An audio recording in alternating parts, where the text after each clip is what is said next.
Professor Krauss. I have a question, please. No, I have a question. You guys are... No, I just wanted to ask a question. No, the bodyguards are left. Come on, that's insulting. That's insulting, wow. Come on. I don't want to speak to you. Professor Krauss, I have a question. You guys are insulting me now, okay? That's not nice. That's not nice at all. No, I mean, try, but I mean, Yeah, but I want to see you because I couldn't get to him because there was such a big crowd. Sorry, you're actually being really inappropriate. I'm being inappropriate? Yes, you are. You should really go. Or do you want to Am I? inside the pub? Yeah. I'll follow him. We're going to the pub to ask him. You're actually kind of harassing. I'm harassing? He doesn't even know I'm behind him yet. Ask him. Why don't you go ask him? No, because your attention is unwanted. Do you understand that? That's quite rude. No, I'm not rude. You're being rude. Why am I being rude? Have I said anything rude? Coming to the pub? No, I'm coming. Are you coming to the pub? I want to ask Professor Krauss a question. Why? Because I wanted to ask him a question. Am I not allowed? Do we not have freedom of speech? I'm just asking. I have a question. come to the pub. I have a question. I have Ask him there. Sir, you guys, yo, do you see this? Just Hold on. Do you see the oppression? I'm being oppressed. Do you see the oppression? Can I ask you a question, please? Okay, quickly. Yeah? Okay. No, I just wondered. Okay, thank you very much. Okay. I just wondered if you could, if you could explain the difference between what is something that is deductive and something that is inductive. Why? Because I think that you don't really understand what something deductive is, and that's why you lost the debate. Well, I didn't lose the debate. No, I think you lost. Well, of course you did, but Could you define anything? Could No, you define? no. Because you couldn't define empiricism. Your whole viewpoint, right? The way you perceive the world is empirically, but you can't define what empiricism is. What are you talking about? Of course I can. Please. Okay, go on, please. No, read my book. Okay, do it. I have your book at home. Good, read it. I've read it. Good. It's actually, You you didn't know what it is? It's actually a reading. No. I love. No. understand. Okay, coming from the guy who can't define to me what his perception of the world is. In a world No. defining Answer my terms. question, please. Answer my question. I think. Can you not answer it? You can't answer it. Yes, I can answer it. Please answer it then. No, I don't want to answer it. Why can you not answer it? Well, because I don't show you any respect. Because You don't you're show me not any showing respect? Wow. He didn't know. Did you get that from his own mouth? From his own mouth. He couldn't explain what empiricism means. I'm sorry, man. Come on, that's cool. This is the person that you follow. How can you read his books? How can you read the books of a guy who cannot define the very thing, the very basis upon which he views the entire world? I'll define empirical evidence for you. It's evidence that you can experience. It's evidence that you can experience through your senses. That's the best way I can explain it to you. Something that you can touch, something that you can smell, something that you can see, something that you can lick. I can go and lick him. I wouldn't want to.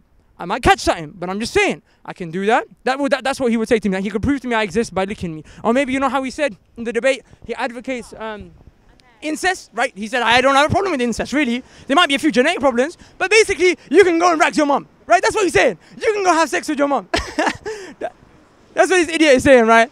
Now, the problem with empiricism is that there are things that you know that you can't justify empirically. You cannot justify morality empirically. Can you see what's good? Can you see what's bad? Aesthetic beliefs, right? If I have a wife and she's beautiful in England, pardon? Okay, if I have a wife and I say that she's beautiful, I'm gonna be like, baby, mashallah, you look buff today. Inshallah, I'll be married soon. I'm like, baby, you look buff today, right? That's an aesthetic truth. Can you prove that empirically? Mathematic truths. Can you prove those empirically? No, because science presupposes mathematic truths. So for science to try and justify mathematic truths empirically, will be tantamount to science going around a circle. And Hamza mentioned this in the debate, but he couldn't answer it, just like he could not answer me. And I'm not being rude, I'm being passionate, okay? Us Muslims are passionate guys, you know. There's a big difference. What's being rude is when he pointed to all of our beautiful, honorable sisters in the back and said, you're wearing bags. Now that was rude. But inshallah, share this video for the sake of Allah to expose this batil. You heard it from his own mouth. From his own mouth. Bismillah, alhamdulillah, wassalatu wassalam ala rasulillah sallallahu alayhi wa sallam, amma ba'd. Rabbi shrah li sadri wa yassir li amri wa ahli al-uqdatan min lisani yafqahu qawli. Ameen. Assalamu alaikum, my dear brothers and sisters. I hope all of you are well, and to the rest of you, I hope you're good as well. So check it, I've just come out of this debate between Hamza Zortzis and Professor Lawrence Krauss. And the question of the debate was Islam or atheism, which one is more sensible? Now, you guys are going to see this video because the debate video is going to come out shortly after this video, inshallah. But I just wanted to highlight for all of those that you missed them or, anticipating an epic debate. Well, generally speaking, when you come to a debate, you argue 2 points, right? Now, Hamza Zortzis came up first and he presented deductive arguments for the existence of the divine creator, Allah subhanahu wa ta'ala. And then he presented deductive arguments for the inimitability of the Quran, thus to prove that the Quran is a miracle outside the productive capacity of the natural, right? So on and so forth. Now, Lawrence Krauss came on to the scene and he addressed Islam in a very stupid way. Like, I was waiting for him to come and present some arguments, but he used nothing except for emotional, what he would call reasoning to try and make judgmental claims based on Islamic values and traditions, but he didn't give any reason for why he thought his point was correct. And he kept presenting inductive arguments to show that he was right, as opposed to the deductive arguments that Hamza Zortzis was presenting. So I just want to educate you guys, if you don't already know, on the nature of an inductive argument and the nature of a deductive argument, right? Because this is what the basis of the whole debate should have been about, really. I mean, that's what I took away from it, right? Now, deductive arguments are arguments where the conclusion is necessary from the premises. The one that Hamza gave was, everything that begins to exist has a cause. The universe began to exist. The universe has a cause. Okay? The conclusion is the universe has a cause. Now, because that conclusion is necessary from the premises, you can't argue it any other way.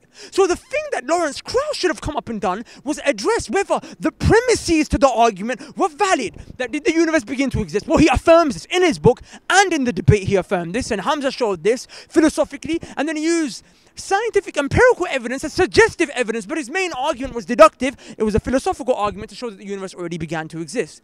Then obviously you accept that the universe, everything that begins to exist has a cause. Things don't come out of nothing. That's the second premise. It's absurd to assert that things can come out of thin air.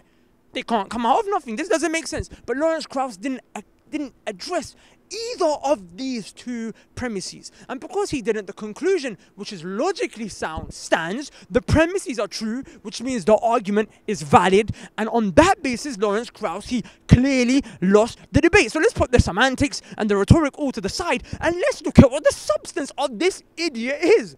He had no substance whatsoever.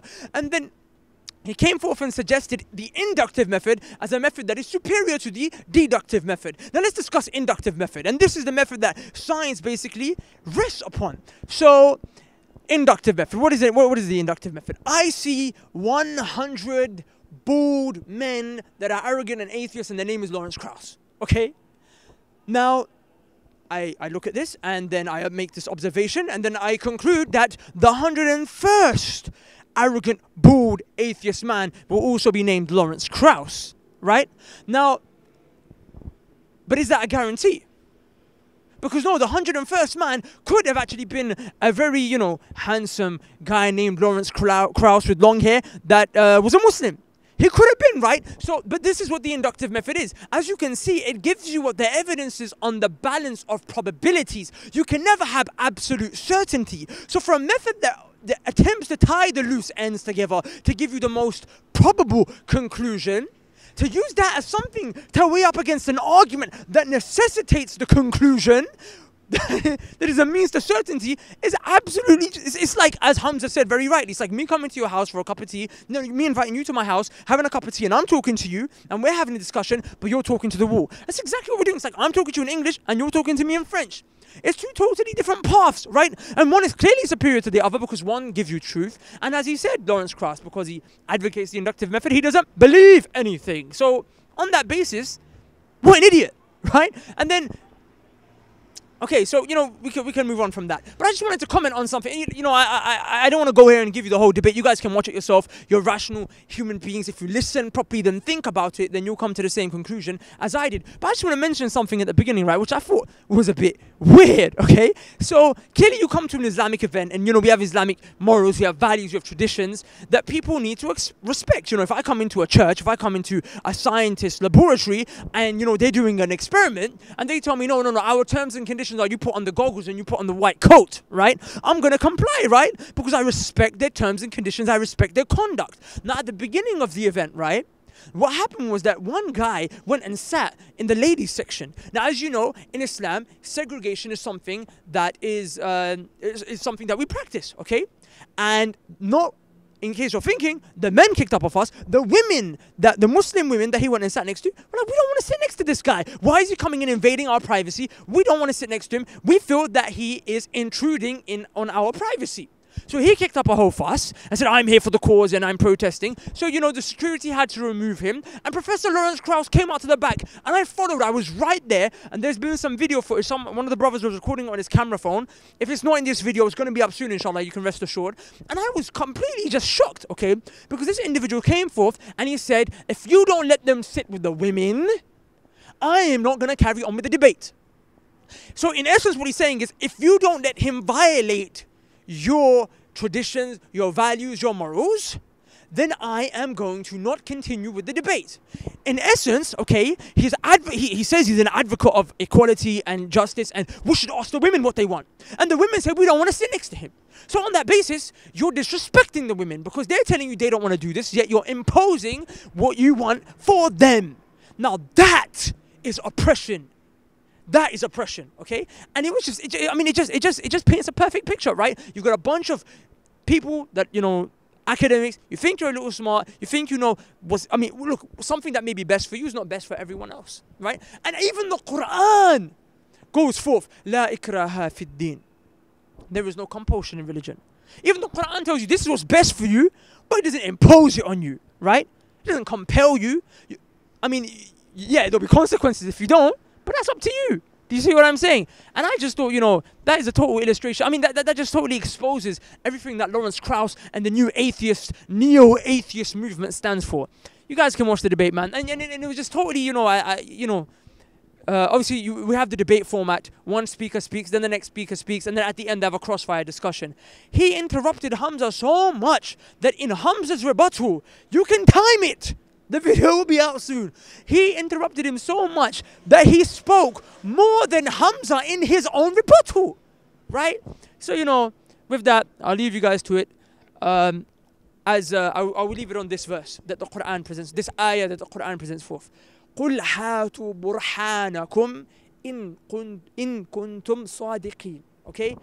Say to them, if you are truthful, bring your burhan, bring your proof, bring your evidence. Hamza's what says, MashaAllah, tabarakallah, may Allah bless him, gave him the tawfiq to be able to present Islam in a very concrete fashion. Okay? Lawrence Krauss, he didn't address his points, nor did he give any evidences for his own viewpoint. He said in the debate, I don't actually believe anything. Right? And you know what? We'll leave it there. It just seems that, in essence, he didn't actually understand what on earth Hamza was saying, right? I mean, generally speaking, I would say that what it comes down to is that I think Hamza's just a little bit smarter than Professor Krauss because he didn't understand. He himself, by his very nature, the fact that he's a scientist, he's an empiricist. He didn't know what empirical evidence means. When he was asked to define, he's like, oh, you know, I don't have to talk about, you know, meaning. And at the whole time, when he was talking, he was asking Hamza to define things. But when it came to him, to define the very thing upon which his whole worldview is based upon, he couldn't define it. Nor could he define what inductive meant. What an idiot. I leave you with that. You know, may Allah subhanahu wa ta'ala open the hearts of those who don't believe. But may Allah subhanahu wa ta'ala free us from not employing our thinking faculties. Firstly, may Allah free us from not listening to what someone is presenting forth. Then may Allah subhanahu wa ta'ala, you know, free us and protect us from not employing our thinking faculties. Because Allah subhanahu wa ta'ala says in Surah Al-Mulk, chapter 67, قَالُوا لَوْ كُنَّا نَسْمَعُ أَوْ نَعْقِلُ مَا كُنَّا فِي أَصْحَابِ السَّعِيرِ, that the people of Jahannam, not hellfire, that's a pagan tradition, Jahannam, your eternal abode of punishment if you end up there, may Allah protect you from that. The people who entered that will say, when on entry, had we listened and used our mind and thought about it and reflected upon it, today we would not be amongst the companions of the blazing fire. Right? So Islam doesn't tell you to take a leap of faith. It says think. And just do that. When the debate comes out, you'll see for yourself. Peace! And for all of you guys out there that I've just really annoyed right now, I love you, bruv.